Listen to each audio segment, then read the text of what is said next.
Hi, Enid. Hello. You are in Fort Lauderdale, Florida, and you're going to be one of our storytellers for Bodies of Stories number 5 on May 10th.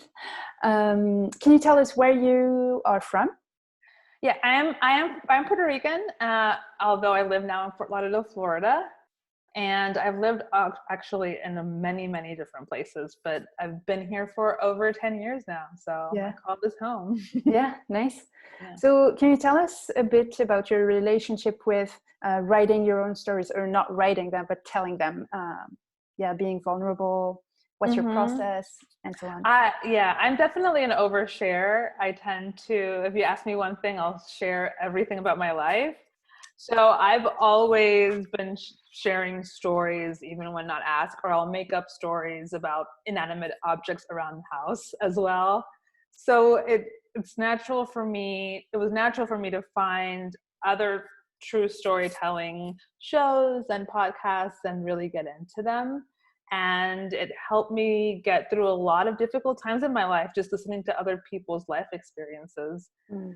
So myself, when I work on a story, I start with the most insignificant daily things sometimes, and from there I build out the meaning of what that insignificant moment is, and then I create a story in my head. Honestly, I start putting things together in my head. Sometimes I have a lot of sticky notes, Yeah. and I'll write like little bullet points on sticky notes. But mostly it happens in my head, and then I just do a little jot down a few little points of how the structure of the story goes, and then that's it. I Mm. don't really write it out most of the time. It's Yeah. happening here. Yeah. That's wow, that's impressive because like when you sent me your story, so you sent me an audio file, and it's so well. I don't know, the structure is so excellent. Like it's the pace is awesome. The stakes are like everything is Mm-hmm. perfectly done. So um, and I know a lot of people write out their stories for the process at least. Yeah, and when was the first time you went to an actual storytelling show? Well, I found storytelling podcast, I don't know, almost 10 years ago, but a physical show, I went to the Moth in Miami for the first time. This was probably like 5 years ago. Mm. And I only went to one show, and I thought it was amazing. And in fact, somebody that was on that show ended up being like a Grand Slam winner nationally. So I happened to go to a really good show. Yeah. And I did not go again until I started my own show. Like that, Oh, I went once, tell us and then about I that. never went again until I started my own show. It just didn't work out with like work wise, and I just could never make it. And also, it wasn't as popular as it is now, where you can find other shows. It's Right. really hard to find shows, and um, if you even think about it, even Instagram wasn't as great as it is now 3 years ago. So they Yeah. weren't all on Instagram, they weren't all on Facebook. Yeah. So now they're a lot more accessible, but at the time I didn't know. So you started your own show. What's it called, and when did you start it? It's called Raw Storytelling, and I started it in October 2017. It was the first show, and yeah, it's been so far up until COVID a monthly true storytelling show and monthly true storytelling podcast. Yeah. And yeah, we get five storytellers, and they each have up to 15 minutes to share a true story of their life based on a theme. Yeah. And, So I actually interviewed you a few weeks ago about your more like producing side of things for the show, so people can go watch that interview. But can you show us your T-shirt? oh yes, yes. Hold on. Yes. So I had T-shirts made. I have two. One of them says "Real People, Real Stories," and this one says "We all have a story to tell." Yeah. And because it's true. Where'd you get it? Well, I made it. I mean, I'm very lucky that I'm a graphic designer, and I know other graphic designers, And I basically told my friends, please make me shirts. And they designed it. And then I had a local printer here make them for me. And then, yeah. So on your show's website, rawstorytelling.org, people can find that t-shirt and other merch objects. Right. Yeah. We have pins and stickers. We came out with a book a few days ago. We have a poetry book that we put together. Yeah. So all of that is on the website. And you can find all that and more. Cool. So your show, are you doing an online version of it? No. So right now, no. I've gotten that question asked a lot during these times. And basically what I'm saying is the magic of raw storytelling happens in person, because not only are there storytellers, I also have a DJ there, and there's other things going on during the show in addition to it. Like I've had art exhibits, I've had live painting. So it definitely is not going to translate well to virtual. However, there are amazing shows like Bodies of Stories that I've been promoting, because I do think it's important to keep sharing our stories.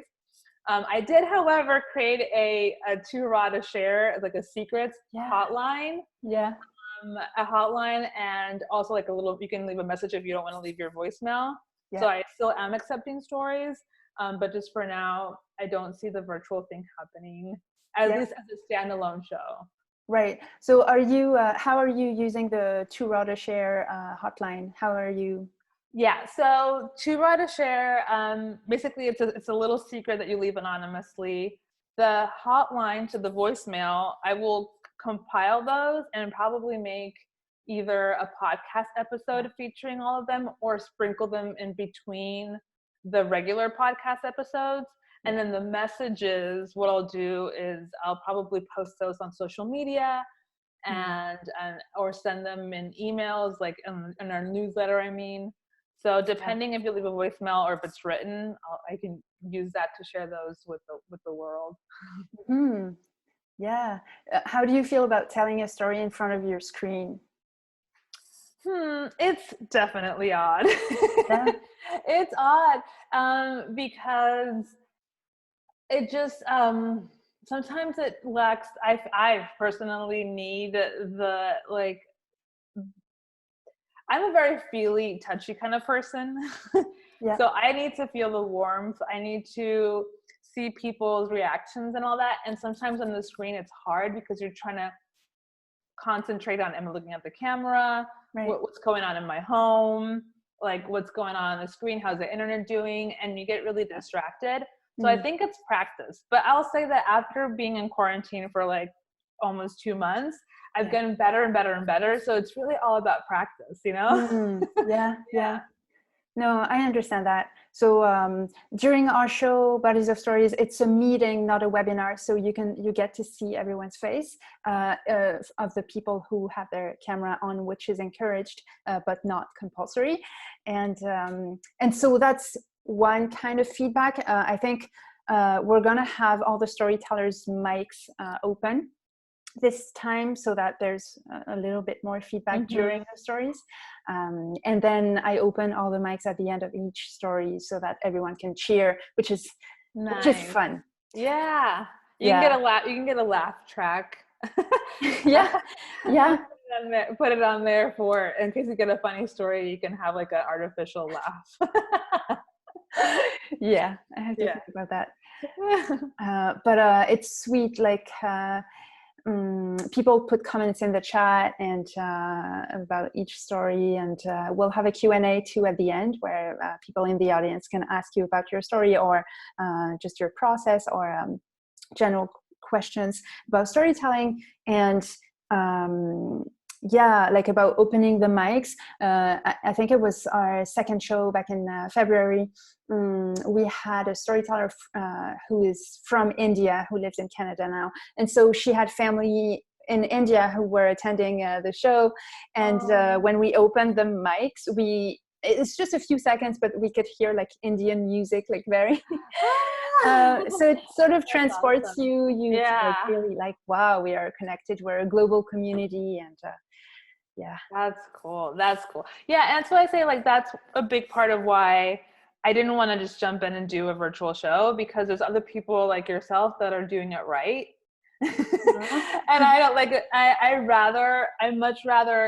I really believe in community. I much rather support you and other storytelling shows that are doing it online versus me trying to just figure it out for the time being. Right.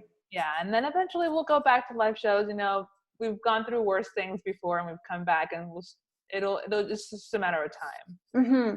It's really about how you feel about doing it, because I believe that there's room for everyone. The internet is a big place. The world is a big place. So I really want everyone who has like an inkling to do it to do it.